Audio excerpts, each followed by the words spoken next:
Assalamualaikum warahmatullahi wabarakatuh. Perkenalkan, kami dari kelompok kolaborasi antara kelas 11 MIA 2 dan 11 MIA 4, kami mengambil tema asuransi. khususnya asuransi investasi.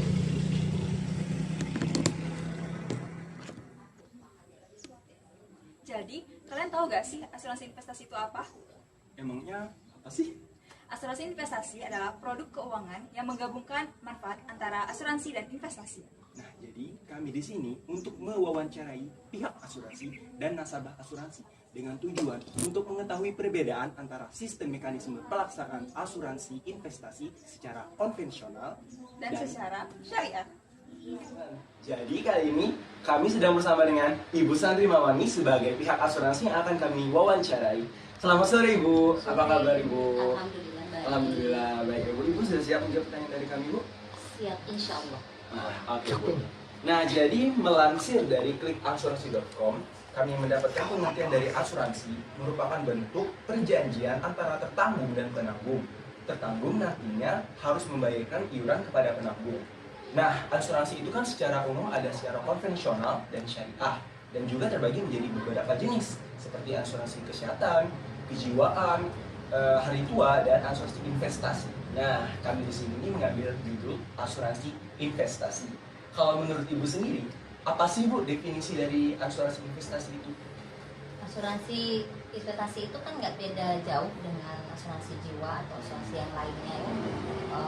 Tapi kalau ketika kita memilih asuransi investasi itu secara tidak langsung kita memiliki dua keuntungan, di mana kita memang untuk pengaturan keuangan kita yaitu investasi dan asuransinya. Walaupun ketika kita ikut ke dalam asuransi ke investasian itu, jadi ada salah satu yang tidak tidak terfokuskan. Kayak investasi berarti lebih condong ke investasinya ketimbang ke asuransinya. Kayak gitu. Jadi asuransi investasi itu asuransi yang lebih mengedepankan kayak penyimpanan uang untuk masa depan, pengelolaan keuangan. Nah, kalau asuransinya kan biasanya kalau kita dengar asuransi itu, untuk nyimpan uang hanya untuk kalau kita sakit, kalau kita ada kecelakaan atau ada musibah, mungkin seperti itu. Tapi kalau ke investasi itu lebih ke pengelolaan keuangan, di mana nanti kita suatu saat ketika kita memang mau membuat usaha atau ikut andil dalam sebuah perusahaan melalui saham dan sebagainya, itu lebih mudah dengan asuransi itu. Nah, Bu, siapa saja sih yang bisa menggunakan asuransi investasi dan apa ada batas usia? Asuransi investasi boleh untuk siapa saja yang usia dari 17 tahun ke atas. Pokoknya untuk orang yang memang sudah punya KTP, artinya dia sudah bisa melakukan kegiatan hukum. Karena asuransi sendiri juga kan ada perjanjian di situ ya. Nah, di situ ada makna hukumnya, di mana tadi tertanggung dan yang penanggungnya itu saling terikat. Jadi kami sebagai pelajar SMA udah bisa menggunakan asuransi investasi? Boleh, asal kalian memang paham di mana kalian harus bermain. Kenapa harus memilih asuransi investasi itu? Atau ke depannya untuk apa itu gunanya?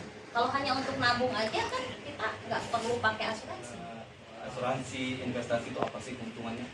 Banyak, salah satunya untuk mengatur keuangan kita supaya kita tahu bahwa kita tuh ibarat kata menduga-duga apa yang akan terjadi besok atau lusa. Kita kan invest kan, kita menyimpan karena kita nggak tahu apa yang terjadi besok. Kalau kita ikut asuransi investasi sebenarnya bagus sih fungsinya untuk mengatur keuangan kita supaya terkelola dengan baik. Dalam artian ketika kita terpuruk, nggak masalah, ada yang bisa diambil. Tabungan kayak sebenarnya kalau secara bank sama dengan deposito lah. Gitu ya. Karena di sini juga berjangka, nggak bisa sembarangan ditarik. Gitu. Kalau gitu Bu, gimana sih sistem pelaksanaan asuransi investasi ini? Apa ada perbedaan yang spesifik antara konvensional dan syariah? Banyak. Kalau secara konvensional jelas preminya itu lebih tinggi ketimbang ketimbang premi asuransi biasa. Ya. Karena memang banyak yang akan di cover secara investasi. Baik itu mereka ngikutnya kurs pasar ya, ekonomi pasar gitu, nggak ngikut ke, maksudnya kurs biasa rupiahnya berapa gitu kan. Kalau investasi kita harus paham menilai bagaimana pasar yang sedang berjalan sekarang. Karena itu namanya kayak kita deposit kan kadang-kadang kalau kita nyimpan sekian juta bunganya sekian. Nah sama investasi juga seperti itu. Jadi kita harus ikutin pasar secara konvensional. Kalau secara syariah, karena dia harus tetap kiblatnya itu kita Islam ya, Al-Quran. Di situ tetap ada bagi hasil, ada yang dikatakan mudorobah, musyarakah yang seperti itu, yang seperti di bank syariah berlaku gitu ya. Nah asuransi pun berlaku yang sama, tapi bedanya preminya lebih tinggi ketimbang asuransi yang lain. Sistem pembayaran itu apa sih nasabah dari asuransi investasi ini membayarkan dana tagihan tertentu dalam kurun waktu tertentu atau gimana? Biasanya itu ada pilihan ya dari pihak asuransinya. Ada yang mau per bulan, ada yang mau per 3 bulan atau apa itu namanya kalau 3 bulan, tribulan ya, per 3 bulan atau per semester. Ada juga yang langsung per tahun. Pokoknya kan beda-beda. Oh saya tuh susah nyimpen duit, kalau kelamaan nanti kepakai, udahlah tiap bulan aja. Jadi ada yang per bulan preminya sekian. Jadi biasanya itu yang menawarkan pihak asuransi sendiri ke nasabah mau seperti apa cara pembayaran mereka berinvestasi. Nah, berdasarkan definisi asuransi investasi yang Ibu jelaskan tadi, kan asuransi investasi itu kita berasuransi demi masa depan kita. Nah, bisa nggak sih kita sebagai nasabah itu menggunakan dana asuransi sebelum waktunya tiba gitu? Nggak bisa, karena di situ ada jangka waktu. Harus sudah ditentukan gitu? Iya, jadi nggak bisa asal saya mau ngambil uang saya nih, saya butuh, nggak bisa, karena bukan tabungan seperti biasa. Jadi itu bedanya asuransi sama tabungan biasa. Iya. Nah, Bu, kalau seandainya nasabahnya terlambat, apa yang terjadi? Biasanya ada denda. Ada denda. Gimana? Dendanya misalnya, tapi kalau dalam asuransi syariah itu nggak ada denda, walaupun terlambat. Ya. Gimana? Jadi nanti kayak terutang. Gitu. Jadi Kalau harus jadi, bayar nah gitu. itu bedanya ya. Kalau konvensional dia kayak kita kredit motor jatuhnya bang. Kayak kredit motor kalau telat per hari sekian gitu ya. Iya. Jadi 3 hari misalnya sehari 15.000 nih, 3 hari berarti 45.000. Nah begitupun asuransi investasi kalau dia konvensional. Tapi kalau asuransi syariah itu tidak berlaku denda. Jadi hanya sebagai terutang. Jadi mau kapanpun dibayar, yang dibayarkan tetap sama. Gitu loh. Nggak ada dendanya. Nggak ada dendanya, nggak ada bunganya. Kalau asuransi syariah. Jika seandainya nasabah ingin membatalkan asuransi investasi, tetapi dia sudah pernah menyetorkan sejumlah dana, apakah uang itu akan dikembalikan? Apakah kasusnya sama dengan nasabah yang meninggal sebelum pensiun? Enggak. Kalau asuransi investasi, ketika nasabahnya itu merasa, saya nggak jadilah ikut, terus kan mau batal tuh, itu dananya hangus. Lain dengan orang yang meninggal. Orang yang meninggal itu biasanya bisa dicairkan walaupun tidak full. Ya, gitu. Jadi kalau misalnya nasabah itu kan sudah masuk tuh sebagai nasabah asuransi investasi, baru 3 bulan tiba-tiba innalillahi meninggal atau tiba-tiba kena PHK gitu ya. Nah jadi kan otomatis dia mendadak tuh, berapa 3 bulan itu biasanya dia tetap cair walaupun tidak full, dan itu sudah tertera di perjanjian awal antara nasabah dan pemilik perusahaan asuransi. Udah aturan baku. Itu sama secara konvensional maupun asuransi? Oh tidak, kalau syariah tidak. Syariah itu kenapa lebih ribet? Karena dia tidak mau mengandung, kalau di bank ibarat kata tidak mau riba, tidak mau menyusahkan. Karena memang mereka tetap kiblatnya kan Al-Quran tadi. Jadi kalau di asuransi syariah dia lebih transparan. gitu, lebih transparan. Tapi kalau konvensional itu biasanya kurang jelas atau blur. Nah, walaupun dia bilang oh nanti di dananya itu nanti diberikan ke sini ke sini ke sini, tapi pada saat nanti pencairan ternyata loh kok nggak ada ya, kayak tadi kan hangus. Mekanisme bagi hasil untuk asuransi investasi ini gimana sih? Kalau secara konvensional bagi hasilnya sudah langsung ditaruh pada saat di awal. Misalnya 70-30 misalnya, atau 50-50 itu di awal sudah tertera. Kalau sudah setuju baru kita jalan. Itu di konvensional. Tapi kalau di syariah tetap kita yang tadi ada musyarakah, mudharabah ya kayak gitu. Nah, jadi tetap kiblatnya ke Quran tadi. Karena nggak mau riba tadi. Jadi tidak ada yang merasa dirugikan. Walaupun pada kenyataannya asuransi sudah sedikit tidak dipercayai ya oleh masyarakat karena memang banyak kekurangan atau banyak penyimpangan. Sebenarnya bukan sistemnya yang salah, tapi kembali ke individu atau kembali ke perusahaannya. Perusahaannya jujur apa enggak, amanah apa enggak. Itu tadi makanya lebih baik kita memilih yang syariah kalau memang betul-betul mau investasi seperti itu. Baik itu konvensional ataupun syariah ada kelebihan dan kekurangannya masing-masing. Monggo balik lagi ke orangnya mau milih yang mana. Nah, pertanyaan terakhir nih, Bu. Apa sih, Bu, tips bagi kita memilih asuransi yang aman dan demi menghindari penipuan? Apalagi kami sebagai pelajar kan kayak baru gitu mengenal asuransi ini, gimana sih tips yang aman gitu untuk melakukan asuransi? Aduh, ini pertanyaan dilema ya. Dijawab mati bapak, dijawab mati ibu. Kenapa? Karena pada kenyataannya mungkin kalau pada tahun-tahun ke belakang asuransi itu masih punya nama baik ya. Ya. Karena mungkin yang kerja di asuransi pun pada jujur. Mau itu konvensional atau syariah mereka masih amanah. Tapi kesini-kesininya kan banyak penyelewengan tuh. Penyelewengan dana kayak misalnya kenapa bisa terjadi penyelewengan dana? Karena preminya besar sayang. Ya, preminya tuh besar. Jadi kayak kalau apalagi kalau orang yang tadinya mau per bulan tiba-tiba jadi beralih ke 3 bulan, itu biasanya ada diskon. Nah, diskon itu biasanya si pihak asuransi yang jujur, yang amanah, dia akan bilang ke nasabahnya, Pak, kalau bapak atau ibu ikut yang per 3 bulan ada diskon loh, jadi bayarnya cuma sekian, yang tadinya harus sekian. Itu yang jujur, yang amanah. Tapi kalau yang tidak, hajar-hajar saja. Oh, dia kan blow on, udahlah tipu aja. Sebulannya berapa? Sebulannya berapa? 150. 3 bulan pas setengah, padahal dari perusahaannya ada diskon sekian. Nah itu, jadi kalau bilang gimana ya tipsnya, kita cari aja yang amanah. Saran saya untuk abang-abang yang mau ikut asuransi, betul-betul pastikan PT-nya ada, bergerak di bidang apa, terus harus detail. Disarankan pilih asuransi yang gandeng dengan bank.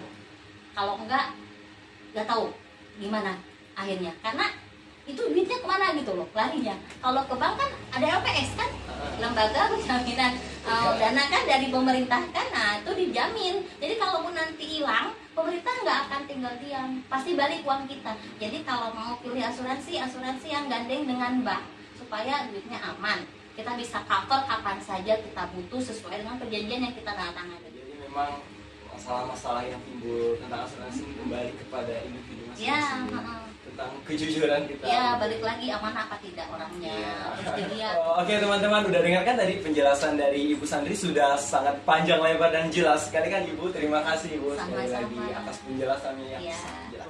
Nah, jadi Teman-teman, tadi kan kita sudah mewawancarai Ibu Sandri Maulani sebagai pihak asuransi. Sekarang kita akan mewawancarai salah satu nasabah asuransi investasi. Saat ini kami sedang bersama Bang Agus Suryanto atau yang biasa disapa Bang Agus. Halo Bang, apa kabar? Alhamdulillah baik. Alhamdulillah. Sudah siap Bang untuk menjawab pertanyaan kami? Insya Allah siap. Nah, kita mulai aja ya. Nah, jadi sebagai pengguna asuransi investasi nih Bang, kalau menurut Abang asuransi investasi itu apa sih? Asuransi investasi itu asuransi yang kita menabung dalam jangka panjang. Oke. Apa sih yang membuat Abang tertarik untuk menggunakan asuransi investasi?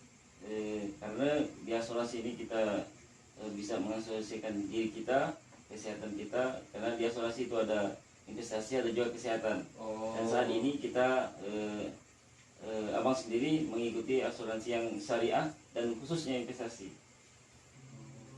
Oh ya deh bang, Ya. kalau boleh tahu kenapa abang lebih tertarik untuk memilih asuransi investasi secara syariah ketimbang konvensional?